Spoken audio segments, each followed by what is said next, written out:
Hello people, welcome back to the YouTube channel. You already know what time it is. It's time for the Middlesbrough versus Chelsea review 2-0. Where am I? I'm away from home. I'm not at home. Much like the boys, I've taken a little travel myself. Unfortunately, it wasn't sanctioned by the players and I didn't take a plane, but I'm here. I'm at my family's house, but I'm still giving you the content. I'm still giving you the review as you deserve. And listen, Lateness is greatness. We're here and it was a great win. 2-0, very professional job done by Chelsea. Now listen, there's so many different angles and ways I can take this, so I'm going to take it every which way I have to. Chelsea at the end of the day have played back-to-back championship opposition and two very good teams in the championship, in Middlesbrough, in Luton. Luton obviously third right now in the championship, but this was a much better performance against the Middlesbrough that are now around that playoff area as well. Just have to get the job done. Only 500 fans, I think, for Chelsea tonight. Obviously, a lot less than usually allocated because of the whole ticket situation.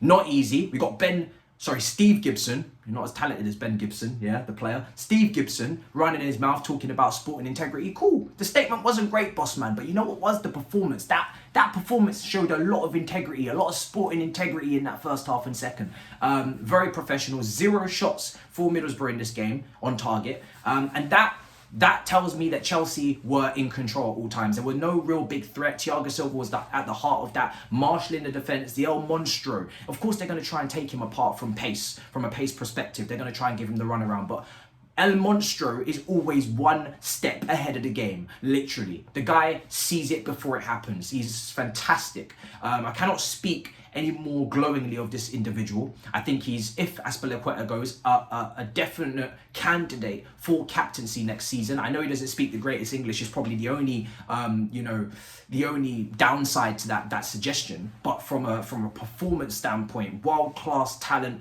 Yes, he shows you exactly what you need to do in the game, pulling people around and making their games better overall. That's what you want from a captain. You want your captain, not Harry Maguire. You want your captain to be one of the best players in the team, world class, so much so you don't have to worry about his performance, and he actually makes the ones around him better. Lead by example. That's the definition of a great captain, especially in the modern era. We don't need you barking like Roy Keane, shouting, pulling people's hair out, getting cane rolls and dragging them down to the ground. We don't need that aggression. Of course, if you've got it for the team talk, give it. But listen, lead by example on the pitch, and that's exactly what he does. He was brilliant again today, as was the defence on a whole. A lot of our traffic come down the right. I didn't see too much of Pulisic, but before we get into all of that, my lineup that I tried to do in Jose Mourinho-esque against Rijkaard, I tried to name Thomas Tuchel's team. I said, listen, I went front to back. This is my team, yeah? Didn't get it completely right. Obviously, for starters, I didn't expect Pulisic to play. Werner, I expected to get the opportunity, but he didn't. I don't think he really can have any complaints about that. He hasn't been brilliant in the last few performances. I think him and Lukaku right now are just trading places in terms of the pecking order. Lukaku leaps back in front of him, I'd say, in terms of the pecking order, to knock on the door to get on the pitch first. Once the likes of Ziyech, the likes of Pulisic, Mason Mount and Kai Havertz are finished doing the business for us. Obviously, the Kova Loftus-Cheek pivot, that's what I expected there.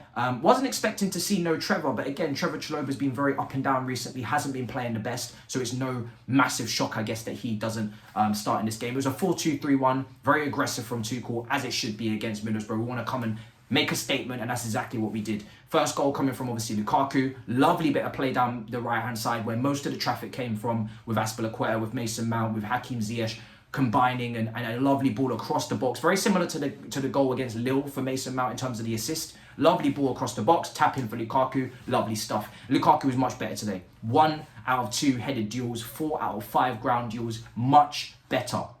I always say as a striker, especially when you're up top on your own, you need to leave a mark on your centre-back. You need to make him uneasy. And I feel like in recent months, Lukaku's made it too easy for his centre-backs. He's been static, he's been stationary, and he's been stocky. The 3 S's, right? But today, he won his duels, and that carried over into his performance. He left a mark on his centre-backs. He let them know that he's there. He let them know that he's a problem. Now, granted, the opposition is once again Championship, so we have to hold our horses, do you know what I'm saying? Cheltenham. But at least he got a goal. And this is what I was saying on All You Can Eat Chelsea. We may need this guy at some point in the season, so we have to use him sparingly. Of course, he's not a starter. You know that I don't want him as a starter. I've been saying it multiple times on this channel. But if there's an opportunity to give him a game, you got to give him. Because say Kai Havertz, touch wood, doesn't, we pray, he doesn't get injured, but say he picks up a knock in a vital Champions League game against Real Madrid, or if we progress to the next round and we need Lukaku to start, we need to be able to say we can rely on this person. We don't want an Alvaro Morata situation where the guy is unhappy and the guy is sulking. Bro, pick your head up, yeah? Get that head up of yours immediately, as Rashford would say, who's absolutely out of the England squad, and deservedly so.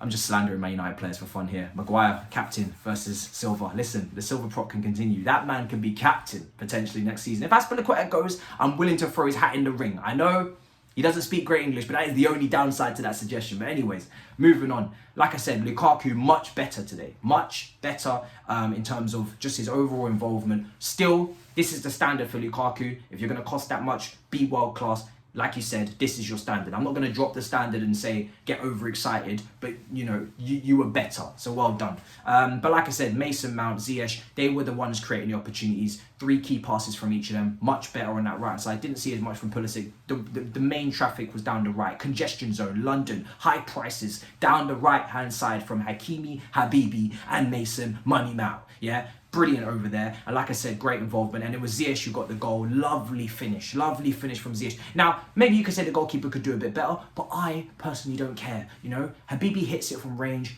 hits it into the ground, bobbles up, lovely stuff, into the far corner, was swerving a little bit away from the goalkeepers. You know, Jermaine Genius had a bit of criticism for the goalkeeper to maybe get a touch, but hey, Minakia, all right? I'm happy, I'm easy, I'm very happy, I'm very good to see Hakim Ziyech back in the team, getting a goal. He was in great form before the knock, and again, good to see him back because we're going to need him, you know? I always keep saying it. I feel like Pulisic, Mason Mount, Ziyech and Kai, those 4 right now are head and shoulders clear of the rest for those attacking positions. Then you've got Lukaku and Werner exchanging you know, their battle for the bench in terms of who comes on first, and I think Lukaku may have just leapfrogged ahead of Werner potentially. Obviously, like I said, Loftus-Cheek gets in there, Kova, Kante comes on, just good minutes for everybody, getting everybody involved. Harvey Vale gets some minutes, lovely to see.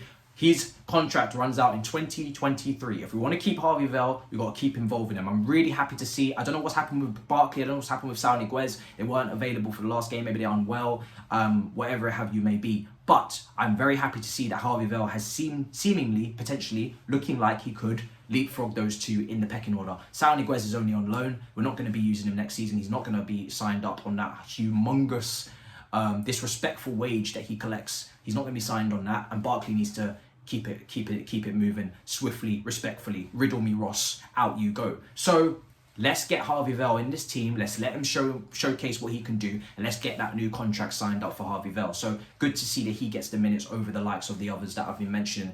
But like I said, really, really professional performance, good win. And like I said with Silva, if you would like some more Silva prop, the guy is just, he is captain material. Now, you know, whether Aspie stays or not, I've started to, you know, sway because I'm not sure on who we're going to have as ownership. Of course, how much money is going to be available. Would it be smart? Let me know in the comments. Would it be smart to maybe keep Aspie for 1 more year just so we don't have to replace right back, centre back and left back? Again, you know, what we would prefer is to maybe have that more modern day, expansive attacking right back or right-sided wing back, which is what we need really for cover for Reece James. But is it realistic for us to get that, the centre back and the left back? That's what I want. But even still, we've lost Christensen. Would it be even wise to keep Aspie as a centre back option for a back 3? You let me know in the comments. Have you swayed on Aspie? Have you decided that maybe it might be best to keep him? We don't know what's happened with Rudiger. I don't know. It's just it's a lot of players to lose at once. If we was to lose Azpilicueta, Christensen, and Rudiger, all 3 of them, I don't know. I would get extremely worried very quickly on how we replace all of that. You know, I know Levi Colwell from Huddersfield. I know the likes of obviously maybe Koundé, although wasn't great against West Ham in midweek. Look, whoever it may be, we'll see. It's the backing of the owner that we need. Obviously, the Saudi bid did get confirmed by Nizar from Goal today, so you can stop stressing on that. It seems all the bids have been brought in. Some, you know, Swiss and American consortium. We've got Todd, we've got Nick Candy, we've got all these guys, the Saudi media group, you know, maybe even a Turkish guy. I saw a Ghanaian guy with a 7.7 net worth or whatever it was. I was like, wow, which part of the club would you like to cover, you know, because you ain't buying it, but maybe you can cover a little wage bill or something, I don't know, for the week. But yeah, we'll see what happens on that front. Obviously, that is now the focus over the international break. 6 wins out of 6 for Thomas Tuchel since we have been sanctioned. Can we just give a little round of applause? I hope you're doing so at home. It's like Dora the Explorer, where she asks you a question and then she just waits. What do you think of Thomas Tuchel?